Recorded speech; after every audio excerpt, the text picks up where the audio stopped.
G4.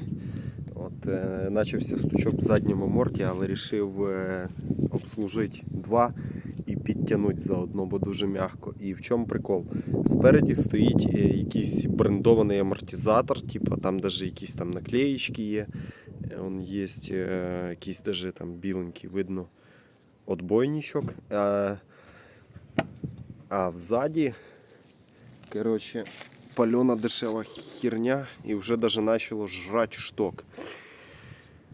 І вони тупо однакові. Тобто можна заказати ще один передній і поставити назад. А ще прикол в заднього, оця втулка, ну там раза в два тоньша. Типа дуже-дуже маленька товщина оцеї втулки. Коротше, да, задній аморт проблемний в них. Ну, з переднім вроді все чітко.